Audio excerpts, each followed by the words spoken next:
የሰሜን አትላንቲክ ቃል ኪዳን ድርጅት ኔቶ ቤልጅየም፣ ካናዳ፣ ዴንማርክ፣ ፈረንሳይ፣ አይስላንድ፣ ጣሊያን፣ ሉክሰምበርግ፣ ኔዘርላንድስ፣ ኖርዌይ፣ ፖርቹጋል፣ እንግሊዝ እና አሜሪካ እንደ አውሮፓውያን አቆጣጠር በ1949 ያቋቋሙት ወታደራዊ ህብረት ሲሆን ዓላማውም ከሁለተኛው የዓለም ጦርነት በኋላ በምስራቅ አውሮፓ ሰፍሮ የነበረውን የሶቪየት ጦር ሰራዊት ሚዛን ለመገዳደርና በጋራ ለመከላከል ነው።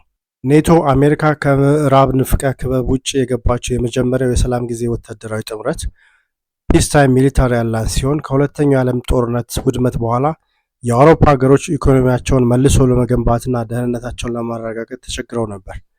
በመጀመሪያ ሀገራት በጦርነት የወደሙ ኢንዱስትሪዎችን መልሰው እንዲገነቡና ምግብ እንዲያመርቱ ከፍተኛ የገንዘብ ድጋፍ የሚጠይቅ ሲሆን፣ ሁለተኛው ደግሞ እንደገና ከሚነሳው ከጀርመን ወይም ከሶቪየት ህብረት ወረራ ዋስትና ማግኘት ይፈልጋሉ።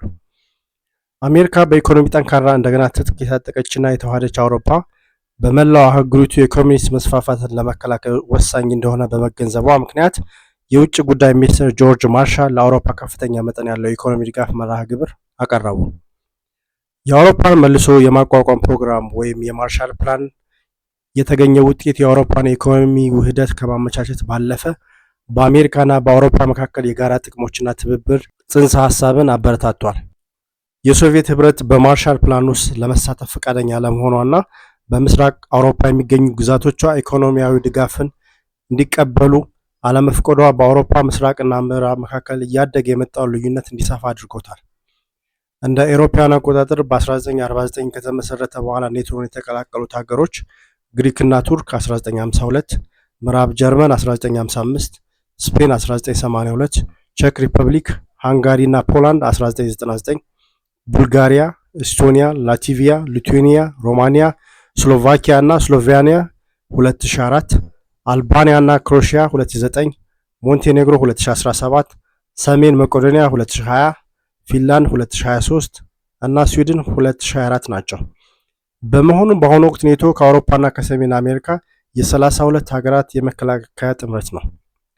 የኔቶ ቁልፍ ዓላማ በአንቀጽ 5 ውስጥ የተገለጸ ሲሆን በዚህም መሰረት በአውሮፓ ወይም በሰሜን አሜሪካ በአንድ ወይም ከዛ በላይ አባላት ላይ የሚደረግ የትጥቅ ጥቃት በሁሉም ላይ የሚደረግ ጥቃት ተደርጎ ይወሰዳል። በዚህም ምክንያት እንዲህ አይነት የትጥቅ ጥቃት ቢደርስባቸው እያንዳንዳቸው የተባበሩት መንግስታት ቻርተር አንቀጽ 51 በተደነገገው የግል ወይም የጋራ የመከላከል መብት በመጠቀም የተጠቁትን አካል ወይም አካላት ለመርዳት አስፈላጊ የሚሏቸውን እርምጃዎች በመውሰድ በተናጠልና ከሌሎች አካላት ጋር በመተባበር የሰሜን አትላንቲክን አካባቢ ደህንነት ለመመለስና ለመጠበቅ ይረዳሉ ይላል። የሰሜን አትላንቲክ ቃል ኪዳን ድርጅት ከተመሰረተ ብዙም ሳይቆይ የኮሪያ ጦርነት መከሰት አባላቱ የተማከለ ዋና መስሪያ ቤትን በመጠቀም የመከላከያ ኃይላቸውን በፍጥነት እንዲያዋህዱና እንዲያስተባብሩ አድርጓቸዋል። በወቅቱ በደቡብ ኮሪያ ላይ የደረሰው የሰሜን ኮሪያ ጥቃት በሞስኮ የሚመራ የኮሚኒስት ወረራ ምሳሌ እንደሆነ በስፋት ይታይ ነበር። ስለዚህ አሜሪካ በአውሮፓ አህጉር ከሶቪየት ወረራ ዋስትና ለመስጠት ወታደሮቿን በማጠናከር በአውሮፓ ያላትን ቁርጠኝነት አጠናከረች። እንደ አውሮፓውያን አቆጣጠር በ1952 አባላቱ ግሪክን እና ቱርክን ወደ ኔቶ ለመቀበል ተስማሙ። በመቀጠል እንደ አውሮፓውያን አቆጣጠር በ1955 የፌዴራል ሪፐብሊክ ጀርመንን ጨመሩ። የምዕራብ ጀርመን መግባት የሶቪየት ህብረት የዋርሶ ስምምነት ድርጅት በሚል በምስራቅ አውሮፓ የሚገኙትን የሶቪየት ግዛቶችን አባል በማድረግ የራሷን የክልል ጥምረት እንድትመልስ አድርጓታል። በኔቶ ውስጥ ያለው የጋራ መከላከያ ዝግጅት መላውን ምዕራብ አውሮፓን በአሜሪካ ኒውክሌር አምብሬላ ስር ለማስቀመጥ አስችሏል። በ1950ዎቹ ኔቶ ካወጣቸው የመጀመሪያዎቹ ወታደራዊ አቋሞች አንዱ ከፍተኛ የበቀል እርምጃ ማሲቭ ሪታሊዬሽን በሚል የቀረበ ሲሆን ይህ ማንኛውም አባል ከተጠቃ አሜሪካ በከፍተኛ የኒውክሌር ጥቃት እንደምትመልስ የሚገልጽ ነው። የዚህ አይነቱ ምላሽ ዛቻ በአውሮፓ አህጉር ላይ የሚካሄደውን የሶቪየት ጥቃትን ለመከላከል የታለመ ነበር። ከ1957 ጀምሮ ይህ ፖሊሲ አሜሪካ የኒውክሌር ጦር መሳሪያዎችን በምዕራብ አውሮፓ መሰረቶች ወይም ቤዝ ያስፋፋች ሲሆን ኔቶ በኋላ ላይ ተለዋዋጭ ምላሽ ፍሌክሲብል ሪስፖንስ ስትራቴጂን ተቀበለ። ይህም አሜሪካ በአውሮፓ የሚደረግ ጦርነት ወደ ኒውክሌር ልውውጥ መባባስ የለበትም ማለት እንደሆነ ተረድታለች።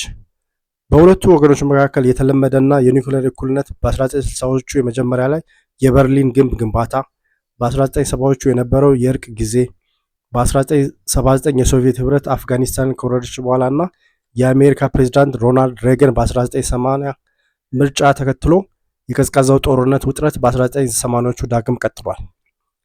ከ1985 በኋላ ግን የሶቪየት መሪ ሚካኤል ጎርባቾቭ ያስተዋውቋቸው ኢኮኖሚያዊና ፖለቲካዊ ማሻሻያዎች ነባራዊ ሁኔታውን ለወጡ።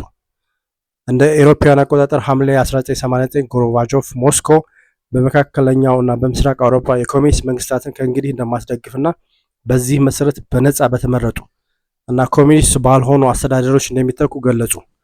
ሞስኮ በመካከለኛውና በምስራቅ አውሮፓ ላይ ቁጥጥሯን መተዋ የዋርሶ ስምምነት ቀደም ሲል በምዕራብ አውሮፓ ያደረሰውን ከፍተኛ ወታደራዊ ስጋት እንዲቀንስ አስችሏል። ይህ ደግሞ በተለይ የዋርሶ ስምምነት በ1991 ከተበተነ በኋላ ኔቶን እንደ ወታደራዊ ድርጅት አድርጎ ማቆየት አስፈላጊ ስለመሆኑ ጥያቄዎች እንዲነሱ አድርጓል። እንደ አውሮፓውያን አቆጣጠር በጥቅምት 1990 የጀርመን እንደገና መዋሃድና የኔቶ አባልነቷን መቀጠሏ ኔቶን በአውሮፓ ዓለም አቀፍ መረጋጋት ለመጠበቅ ወደሚያተኩር ፖለቲካዊ ህብረት የመቀየር ፍላጎትና እድል ፈጥሯል።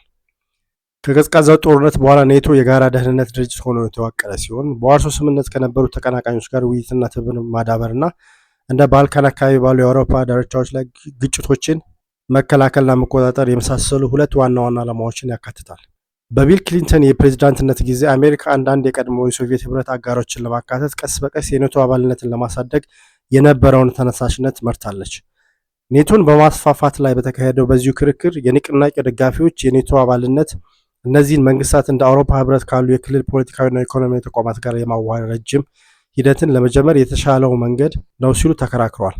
አንዳንዶች ደግሞ ወደፊቱን የሩሲያ ወረራ በመፍራት የኔቶ አባልነት ለአዲሱ ዲሞክራሲያዊ አገዛዞች ነጻነትና ደህንነት ዋስትና እንደሚሆን ጠቁሟል። ተቃዋሚዎች የአዳዲስ አባላትን ወታደራዊ ኃይል ለማዘመን የሚያስችለውን ከፍተኛ ወጪ እንደ ችግር አንስተዋል። በሌላ በኩል ሩሲያ እንደ ትንኮሳ የምትቆጥረው መስፋፋት በዚያች ሀገር ዲሞክራሲ እንደሚያደናቅፍና የጠንካራ ተቃዋሚዎችን ተጽዕኖ እንደሚያሳድግም ተከራክረዋል። እነዚህ አለመግባባቶች ቢኖሩም ቼክ ሪፐብሊክ፣ ሃንጋሪ እና ፖላንድ በ1999 ኔቶን ተቀላቅለዋል። ቡልጋሪያ፣ ኤስቶኒያ፣ ላትቪያ፣ ሊቱዌኒያ፣ ሮማኒያ፣ ስሎቫኪያ እና ስሎቬኒያ በ2004 ገብተዋል።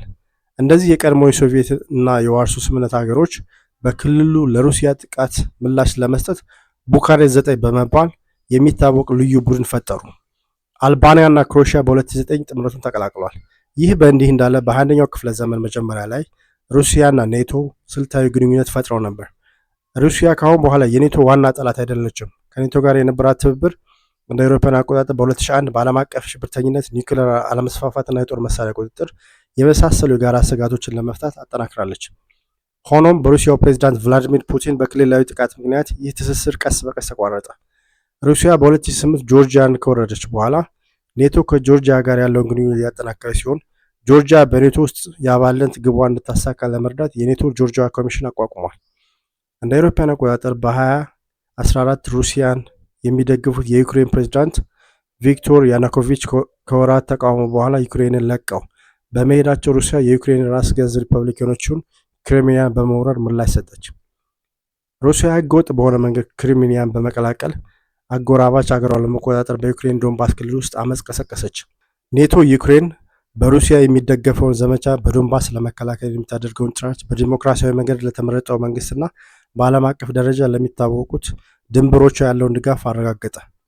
እንደ አውሮፓውያን አቆጣጠር በ2019 ቭላዲሚር ዜሌንስኪ የዩክሬን ፕሬዝዳንት ሆነው ተመረጡ። መስከረም 2020 ዜሌንስኪ ሩሲያን በግልጽ ወራሪ አድርጎ የፈረጀና የኔቶ አባልነትን የዩክሬን ቁልፍ የመከላከያና የውጭ ፖሊሲ ግቦች አንዱ አድርጎ የለየውን አዲስ የብሔራዊ ደህንነት ስትራቴጂ አጸደቁ። እንደ አውሮፓውያን አቆጣጠር በ2021 መጨረሻ ላይ ሩሲያ ከቤላሩስ ጦር ጋር በጋራ ልምምዶች ስም በዩክሬን ድንበር ላይ ከፍተኛ የወታደራዊ ኃይል ግንባታ ጀመረች። በየካቲት 2022 በሩሲያ የዩክሬን ድንበር በቤላሩስ በሩሲያ በተያዘችው ክሪሚያ እና በሩሲያ በምትደገፈው በሞልዶቫ የትራንስ ዲኔስትሪያ ተገንጣይ ክልል እስከ 190,000 የሚደርሱ የሩሲያ ወታደሮች ነበሩ። የካቲት 24 ፑቲን ልዩ ወታደራዊ ዘመቻ መጀመራቸውን አስታውቀው ዩክሬንን አጠቃላይ ወረራ ጀመሩ። ሩሲያውያን ቀደም ብለው የተወሰኑ ስኬቶች ቢያገኙም ግስጋሴያቸው በዩክሬን መከላከያ ተስተጓጉሎ ነበር። በመቀጠል የዩክሬን ፕሬዝዳንት ቭላዲሚር ዜሌንስኪ ምዕራባውያን ሀገሮች ወታደራዊ እርዳታ እንዲያደርጉላቸው ጥሪ ያቀረቡ ሲሆን የአሜሪካው ፕሬዝዳንት ጆ ባይደን አስተዳደር የዩክሬን የጦር መሳሪያ ለማጠናከር ከፍተኛ ድጋፍ ጀመሩ። የጆ ባይደን አስተዳደር ከሁለተኛው ዓለም ጦርነት ወዲህ ለአውሮፓ ደህንነት ትልቅ ስጋት ምላሽ ለማዘጋጀት ግንባር ቀደም ሚና ተጫውቷል። ኔቶ ለዩክሬን በሩሲያ ጥቃት የሰጠው ፈጣንና አንድነት ያለው ምላሽ በጥምረቱ አስፈላጊነት ላይ የነበሩ ጥርጣሬዎችን አስወግዷል። የሩሲያ ወረራን ተከትሎ የረጅም ጊዜ የገለልተኝነት ታሪክ ያላቸው ሁለቱ ሀገራት ስዊድን እና ፊንላንድ ኔቶን ለመቀላቀል ያላቸውን ፍላጎት አስታውቀዋል። አሜሪካ ተጨማሪ ወታደራዊ መሳሪያዎችን ወደ ፖላንድና የባልቲክ ሀገሮች አሰማርታለች። እንደ አውሮፓውያን አቆጣጠር በሰኔ 22 ከወረራ በኋላ በተካሄደው የመጀመሪያው ዓመታዊ የኔቶ ጉባኤ የኔቶ ዋና ጸሐፊ ጄንስ ስቶልተንበርግ ስዊድንንና ፊንላንድን ወደ ህብረቱ በይፋ ከመጋበዛቸው በተጨማሪ ከፍተኛ ዝግጁነት ላይ የሚገኙ የአየር የባህርና የመሬት ክፍሎች ስብስብ የሆነው የኔቶ ፈጣን ምላሽ ሰጪ ኃይል ከ40 ሺህ ወደ 300 ሺህ በላይ ከፍ እንደሚል አስታውቀዋል። ሚያዝያ 2023 ፊንላንድ የኔቶ 31ኛ አባል ሆነች። ነገር ግን የስዊድን ተሳትፎ በቱርክና በሃንጋሪ የቀረቡትን ተቃውሞዎች ተከትሎ እስከ መጋቢት 2024 ድረስ ዘግይቶ የነበረ ሲሆን በመጨረሻ ስዊድን የህብረቱ 32ኛ አባል ሆናለች። የካቲት 20 ንግግራቸው በተለይ ከባድ ቢሆንም ፑቲን ሩሲያውያንና ዩክሬናውያን አንድ ህዝብ መሆናቸውንና የጋራ ታሪካቸው የፖለቲካ እጣ ፈንታቸውን ዛሬም መጋራት አለባቸው የሚል የይገባኛል ጥያቄ ለረጅም ጊዜ ሲያቀርብ ቆይቷል። ፑቲን እንደ አውሮፓውያን አቆጣጠር በ2008 ከወቅቱ የአሜሪካ ፕሬዚዳንት ጆርጅ ደብሊው ቡሽ ጋር ባደረጉት ስብሰባ ላይ ዩክሬን አገር አይደለችም ብለው እንደተናገሩ ተዘግቧል።